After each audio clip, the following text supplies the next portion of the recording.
क्या तुम्हें पता है कि 2011 में आई शाहरुख खान की रावण के फ्लॉप होने का रीजन इसका बजट था। एंड अगर तुम सोच रहे हो कि कम बजट होने के कारण मूवी फ्लॉप हुई, तो नहीं, मूवी फ्लॉप हुई क्योंकि उसका बजट ज़्यादा था। लाइक लिटरली जहां उस जमाने में बॉलीवुड की मूवीज़ का हाईएस्ट बजट 50 करोड़ तक ही जाता था, वही रावण का बजट 120 करोड़ पार कर चुका था, जिसमें मार्केटिंग का बजट तो इंक्लूड है ही नहीं। लाइक मार्केटिंग के लिए SRK ने एक अलग स्ट्रैटेजी अपनाई थी, जिस कारण अपने प्रोडक्ट वैल्यू शेयर करके बिना पैसा लगाए उन्होंने रावण की ब्रिलियंट मार्केटिंग ग्रैंड लेवल पर की थी। एंड 2005 में जब अनुभव सर और SRK के बीच रावण के ऊपर फर्स्ट डिस्कशन हुई, तभी से SRK ने यह क्लियर कर दिया था कि हम इस प्रोजेक्ट को ग्रैंड स्केल पर बनाएंगे।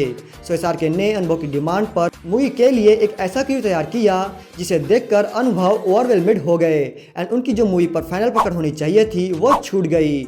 लाइक ललन टॉप के इंटरव्यू में उन्होंने खुद कहा है कि उनको समझ नहीं आ रहा था कि वो क्या करे, कैसे करे। लाइक SRK जो उस टाइम के one of the biggest superstar थे, वो दिन में 18 घंटे उनके आगे पीछे घुमा करते थे। उनका कैमरामैन इटली का था, जिससे उनसे कई गुना ज़्यादा नॉलेज थी फिल्म मेकिंग की।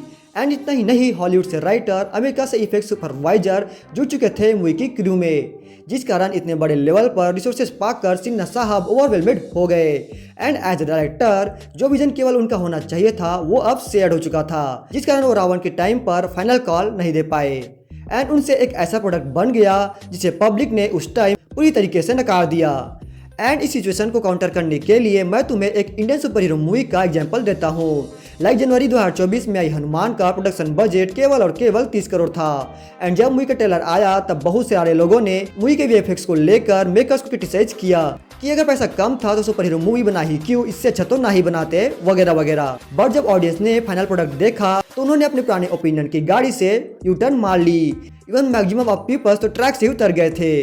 लाइक मूवी देखने के बाद उन्होंने तो VFX के ऊपर चर्चा की ही नहीं, बिकॉज मूवी की story line and feel good screen play ने उनका सारा ध्यान VFX से हटा दिया था। एंड बची कुछ ऑडियंस को मूवी की एंडिंग ने अपने फ्लॉलेस अनएक्सपेक्टेड विजुअल ट्रीट से शांत कर दिया।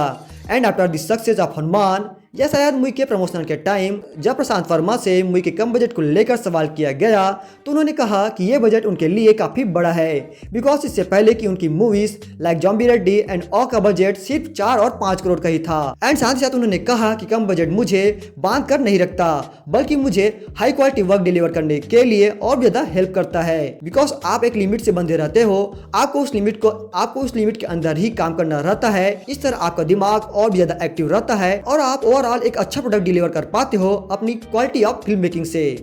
सो जैसे कि मैंने बताया, एक तरफ हनुमान थी जो कि कम रिसोर्सेज के बावजूद बॉक्स ऑफिस पर चल गई, तो वहीं दूसरी तरफ रावण इतने अच्छे रिसोर्सेज होने के बावजूद बॉक्स ऑफिस पर फेल हो गई। बट स्टिल वो मेरी फेवरेट मूवी है। एंड यहाँ मैं ये साबित करने नहीं आया हूँ कि फिल्म मेकर्स को ज़्यादा रिसोर्सेज देना फिल्म के लिए हानिकारक बनता जा रहा है, except some of this films. And Ravan के केस में ये चीज़ पूरी तरीके से अप्लाई नहीं होती, बिकॉज फास्ट एंड फ्यूरियस के एक्शन डायरेक्टर ने कतई बढ़िया काम किया है मूवी के एक्शन पर। अमेरिकन के टॉप पॉप सिंगर एक कौन ने तो छम्मक छल्लो और क्रिमिनल से बवाल मचा दिया था बॉलीवुड में। VFX पर मोटा पैसा डालने के कारण ही ये मूवी आज भी इंडियन पॉप कल्चर के डिस्कशन का एक अहम हिस्सा है। सो चूक हुई तो सिर्फ डायरेक्टर साहब से कि उन्होंने अपने आप को इस अमाउंट ऑफ रिसोर्सेज के लिए कैपेबल नहीं समझा।